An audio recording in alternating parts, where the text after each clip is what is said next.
Hello everyone, welcome to class 11 physics. We are studying chapter 3, that is motion in a straight line. Today in this video we will study and focus on the word instantaneous. Based on that we will see what is instantaneous speed or velocity, what is instantaneous acceleration. First, in the first part we will see the theoretical explanation of the word instantaneous speed or velocity and acceleration. Then we will understand the concept clearly by seeing some numericals. Okay, I hope you have seen the previous videos very carefully. When the value of a quantity changes, it takes some time. So if you want to find out the rate of change in that value, you are finding or you are using average rate of change, right? Now let us understand this. For example, if any object is heated, right, and the temperature of that object increases from 30 degrees Celsius to 75 degrees Celsius, right, and for that it takes 5 minutes. So you can see there is an initial value of temperature, initial value of time, final value of temperature, final value of time. So if I ask you to find out the average rate of change in temperature, so how shall you find? For that what you will do, you will find the ratio. First of all, change in temperature I am taking capital T, and change in time I am taking small t. Clear? Here we shall use capital T, and for time we will take small t. Now to find change, remember this delta symbol in physics means change. Okay. Now see, change in temperature. So what shall we do? 75 minus 30 upon change in time, that is 5 minus 0. Now you see 75 minus 30 is 45 and 5 minus 0 is 5. If you cancel it, you will get 1 and 9. So our final answer along with unit, if I write, it is 9 degrees Celsius upon 1 minute. Clear?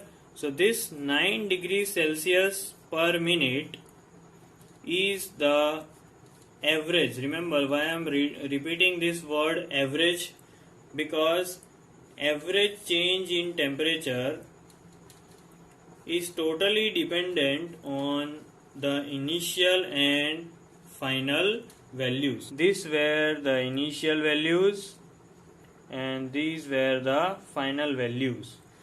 Now you see the interval. The interval we are taking is from 0 to 5.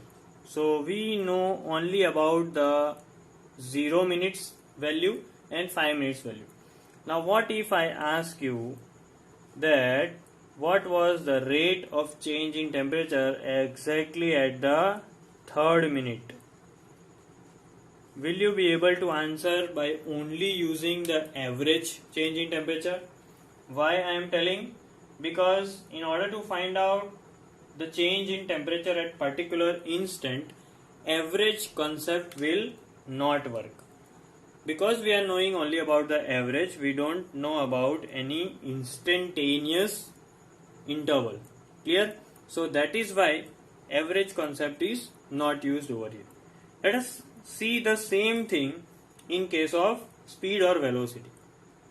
Now in discussion of average velocity and average speed, we saw that average velocity in any time interval gives information about how fast an object has moved over a given time interval. Suppose a particle is moving in one dimension and its position, let us assume that at time t its position is x, and at time t plus delta t the position has now changed to x plus delta x. This is about how time has changed, and this is about how position of that object has changed. Clear? Now we can get the average velocity of this particle by using the formula. What can be the formula? Final minus initial. So you see the position change is x plus delta x, that is final, minus initial. Over here also t plus delta t minus initial time t. here x and x will be cancelled, t and minus t will be cancelled. So we will get delta x by delta t. But remember, this is the average velocity that we are finding. We do not have the information about the object's velocity at different instant of time during this interval, right? Because during this time interval the velocity of the particle might have increased or decreased. But listen very carefully. It is clear that by giving smaller and smaller interval of time to a particle to change its velocity, we get more and more accurate information about its velocity, right? So what we will do, we will reduce this time interval. You see this time interval, we will reduce this time interval near to 0, reducing the time interval in this case almost 0, not exactly 0 but near to 0. We may get the velocity at particular instant, right? Now how to express this, right? So we will be expressing this as limit delta t. We cannot put is equals to 0, but that is why we are putting a small arrow and putting 0. That means that change in interval of time is almost 0 but not 0, right? And then we will be denoting this delta x by delta t. So whatever we are doing in this ratio only. Clear? So instantaneous velocity v at any instant of time is equal to limit delta t tends to 0 delta x by delta t, and that will turn into this delta, if put limit, will turn into dx by dt. Clear? So ultimately the instantaneous velocity's formula you got is v equals to dx by dt, right? And what is this dx by dt called? Dx by dt is also called derivative of x with respect to t. Now let us see what is instantaneous acceleration. Okay, now what is acceleration? It is change in velocity with respect to time. Clear? So now let us also assume that in time t1 velocity was v1, at time t2 velocity was v2. So what is the average acceleration? It is v2 minus v1 upon t2 minus t1. That is nothing but delta v by delta t, change in velocity upon change in time. Again, applying the same concept, it is at the interval. It is at the interval of time, right? But this average acceleration will not give any information about acceleration or change in velocity at any instant of time. So for that, what we shall do? Again, the same concept. We shall take limit delta t tends to 0 in acceleration as well, right? So in that case the average acceleration will turn into acceleration a limit delta t tends to 0 delta v upon delta t. Now that will convert into this limit delta t tends to 0 we have kept, so delta will convert into dv by dt. So ultimately what is acceleration? A equals to dv by dt. Clear? So this is similar as v equals to dx by dt, but here velocity or speed was change in position with respect to time, acceleration is change in velocity with respect to time. As we are finding instantaneous, we have taken limit delta t tends to 0, that is why this delta has converted into d, small d. Now acceleration, how it is related to position, let us see. Now you see, we have just found that acceleration a equals to dv by dt. but we also know that v equals to dx by dt. So if we keep d by dt same, but instead of velocity v, we put dx by dt, what it will be? The numerator will remain with numerator, denominator will go into denominator. So it will be d by dt of dx upon dt. So ultimately this will turn into d square x upon over here 2 times dt, so it is dt square.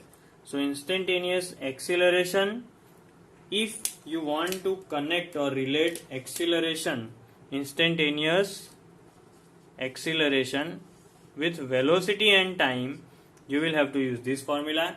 And if you want to use instantaneous velocity with position and time, here it is velocity and time, so it is related like this, a equals to dv by dt. But if position is given and they have asked you to find out acceleration, you will use this formula. So instantaneous acceleration equals to here d square x, that is position, change in position and change in time. Clear? So acceleration can be represented in two ways. If velocity is given, we can represent by this formula. If position and time is given, we can represent by this formula. That means acceleration is the double derivative. Acceleration is the double derivative of position, right? This is single derivative. Here we are taking derivation or differentiation 2 times, so double derivative of position. Clear? Now let us see instantaneous velocity numerical. Here I have given the formulas of instantaneous velocity and acceleration, also the differentiation formula that you have already studied in the previous lecture is d of any function, that is x raised to n, by dt is nx raised to n minus 1. Suppose a function is there whose power is also there, so that power will become the coefficient and then that power will be subtracted with 1. Okay, now let us see this with a practical example. Suppose the position of the object is given by the formula x equals to t square plus 2 meter. This simply means that the position is directly related to the time. Now we have to find out the instantaneous velocity at t equals to 3 seconds. We have to find out instantaneous velocity, that is v equals to d of x by dt, right? Now here what is d of x? That is t square plus 2. Now always remember that whenever there are more than one term, we will have to differentiate it separately. So we will do d by dt of t square, then d by dt of 2. Now according to the formula t square, x raised to n, the power becomes the coefficient. So here the power is 2, it will become the coefficient 2t, then coefficient the power minus 1, so 2 minus 1. Over here d by dt of any specific number will always result into 0. Any random number which is without the variable, this will always be 0. I am writing it is without variable, so its differentiation will always be 0. So here we have the final answer, 2t raised to 2 minus 1, that is nothing but 1. Now we have got the formula of instantaneous velocity. Now let us put the value. So write down at t equals to 3 seconds, the instantaneous velocity will be 2 into 3 raised to 1, that is 2 3s are 6 meter per second. So this is how you will solve the sum of instantaneous velocity. Another very easy example let us take. Again we will take a similar question. Position of the object is given by x equals to 3t cube. find the instantaneous velocity and instantaneous acceleration at t equals to 2 seconds. So this is how, by this equation, position and time are related. We have to find out instantaneous velocity, that is v, and instantaneous acceleration, that is a. Okay, so now let us start with instantaneous velocity. So v equals to d of x by dt. Over here, d by dt of, let us put what is x, it is 3t cube. Okay, now using the formula d by dt of x raised to n, here you can see it is 3t cube. So 3 will remain as it is, the coefficient, and we will do d by dt of t cube. So 3 into t cube, so 3 will become the coefficient over here, and t will be there as it is, then power minus 1, that is 3 minus 1. So ultimately it is 9t raised to 2. Now we will put t equals to 2, as we have to find out instantaneous acceleration at 2 seconds, right? So at t equals to 2 seconds, instantaneous velocity will be 9 into 2 square, and 9 into 2 square is nothing but 9 4s are 36 meter per second. So this is the instantaneous velocity. Now what about instantaneous acceleration? We have to find out the derivation of the velocity. So let us see how it is done.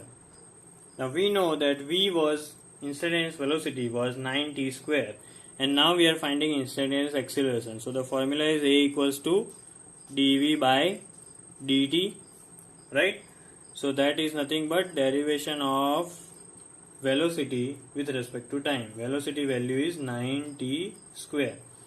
Now again, as I said, the coefficient, original coefficient will come out, and we are doing d by dt of t square. So what will be that? T square. From this formula, 2 will come outside, t raised to 2 minus 1, and that is 9 2s are 18, t raised to 2 minus 1 is only t. Okay, so instantaneous acceleration at t equals to 2 seconds will be a equals to 18 into 2. We have put the value over here. So a equals to 36 meter per second square. So exactly at 2 seconds, the acceleration was 36 meter per second square. So this is how, just on the basis of the position, you can get instantaneous velocity by doing one time derivation, and instantaneous acceleration by doing 2 times derivation. Clear? For practice, I will be giving you few more questions. In that you will have to find out instantaneous velocity and instantaneous acceleration.